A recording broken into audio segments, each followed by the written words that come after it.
আজকের এই তথ্যবহুল বিশ্লেষণে আমরা এমন একজনের কথা জানব যার সাঙ্গীতিক যাত্রা আক্ষরিক অর্থেই সব সীমানাকে হার মানিয়েছে। উৎস তথ্যাবলীর ওপর ভিত্তি করে আজ আমরা দেখব ঠিক কিভাবে উপমহাদেশের এই কিংবদন্তির সঙ্গীতশিল্পী একজন লোকজ আইকন থেকে রীতিমতো বিশ্বজয়ী এক মহাতারায় পরিণত হলেন। পর্ব ১, সুরের জাদুকর এবং তার অবিশ্বাস্য এক সঙ্গীত ভাণ্ডার। 10,000। হ্যাঁ, ঠিকই শোনা যাচ্ছে, 10,000। সংখ্যাটা একটু মাথায় নিয়ে দেখি আমরা। বাংলাদেশ, ভারত আর পাকিস্তানের চলচ্চিত্রে একজন একক শিল্পীর কণ্ঠে গাওয়া গানের সংখ্যা এটা। একজন মানুষের পক্ষে এত বিশাল সংখ্যক গান রেকর্ড করা যে কতটা অভাবনীয় একটা অর্জন, তা বোধহয় আর আলাদা করে বলার অপেক্ষা রাখে না। আর সমসাময়িক গুণীজনদের চোখে তার অবস্থানটা ঠিক কেমন ছিল সেটা প্রখ্যাত গীতিকার ও সুরকার গাজী মাজহারুল আনোয়ারের একটা কথা থেকেই একদম পরিষ্কার হয়ে যায়। তিনি বলেছেন, রুনা লায়লা হলেন সুরের জাদুকর। এই উক্তিটি প্রমাণ করে যে সঙ্গীতাঙ্গনে তার খ্যাতি কতটা অস্পৃশ্য এবং তিনি সবার কাছে ঠিক কতটা শ্রদ্ধার পাত্র। চলে আসছি পর্ব ২-এ। মাস্ত কালান্দার আলোড়ন কিভাবে একটি প্রাচীন ঐতিহ্য বিশ্বজুড়ে ছড়িয়ে পড়ল। এই যে এত বড় একটা সাংস্কৃতিক প্রভাব, এটা বুঝতে হলে আমাদের খুব নির্দিষ্ট আর ঐতিহাসিক একটা গানের দিকে তাকাতে হবে। দামাদাম মাস্ত কালান্দার মূলত সিন্ধুর ত্রয়োদশ শতাব্দীর সুফি সাধক লাল শাহবাজ কালান্দারের প্রতি শ্রদ্ধা জানিয়ে তৈরি করা একটা আধ্যাত্মিক সুফি কাওয়ালি।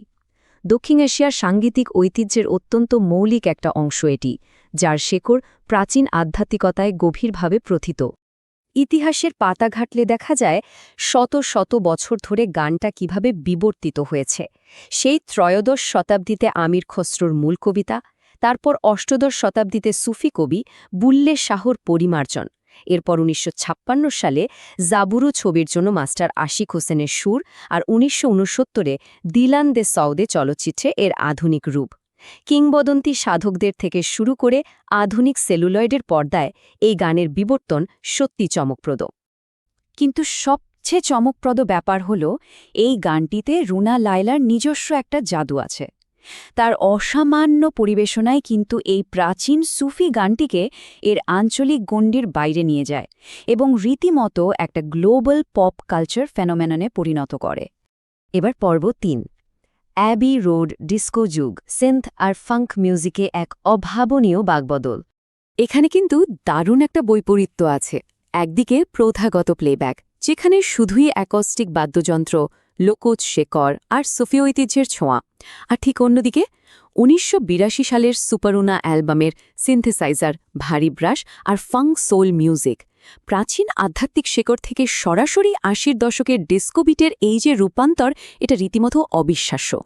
১৯৮২ সালের এই সুপারুনা অ্যালবামের পেছনের গল্পটা শুনলেও অবাক হতে হয়। কিংবদন্তি সঙ্গীত পরিচালক বাপ্পি লাহিড়ির উপস্থাপনায় এটি রেকর্ড করা হয়েছিল লন্ডনের সেই বিখ্যাত অ্যাবি রোড স্টুডিওতে। ডিস্কো এক্সপ্রেস বা হ্যালো হাইয়ের মতো গানে ইংরেজি আর হিন্দির যে একটা ফাঙ্কি মিশ্রণ ছিল, সেটা সেকালের সব প্রথাগত ধারণাকে রীতিমতো ভেঙে গুড়িয়ে দিয়ে একটা নতুন শব্দজগৎ তৈরি করেছিল।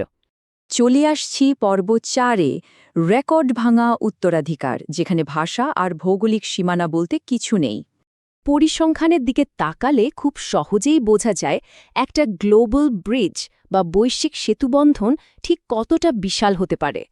সিডনি অপেরা হাউস থেকে শুরু করে ম্যাডিসন স্কোয়ার গার্ডেনের মতো বিশ্বখ্যাত সব মঞ্চে বাংলা, হিন্দি, উর্দু, এমনকি পঞ্জাবি বা পশতু ভাষার মতো আঞ্চলিক সুরগুলো পৌঁছে দেওয়ার এই যে ক্ষমতা, এটা সত্যি বিরল। আর মজার ব্যাপার হলো, এই বিশাল প্ল্যাটফর্ম কিন্তু শুধু ব্যবসায়িক সাফল্যের জন্যই ব্যবহার করা হয়নি, মানব কল্যাণেও এর দারুণ প্রভাব ছিল। ভারতের শ্রীনগরে একটা হাসপাতাল তৈরির তহবিল জোগাড় করতে সম্পূর্ণ বিনামূল্যে পারফর্ম করার ঘটনাটা তারই একটা বড় প্রমাণ। ভূ রাজনৈতিক সীমানা পেরিয়ে মানবিক প্রচেষ্টায় এই অবদান গভীরভাবে অনুপ্রেরণাদায়ক। এবার ছোট্ট একটা সংখ্যার দিকে তাকাই, ১৭। হ্যাঁ, মোট ১৭টি ভিন্ন ভাষায় রেকর্ড করা হয়েছে তার কণ্ঠ।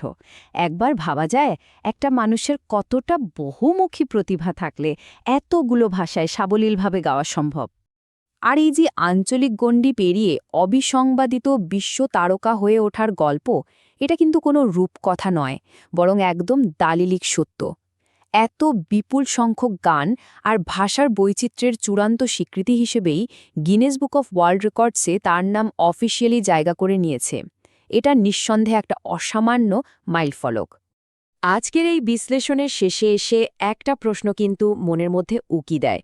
সীমানায় বিভক্ত এই বিশাল পৃথিবীতে কতজন শিল্পী আসলে বুক ফুলিয়ে বলতে পারেন যে তিনি একসাথে একাধিক জাতির কণ্ঠস্বর?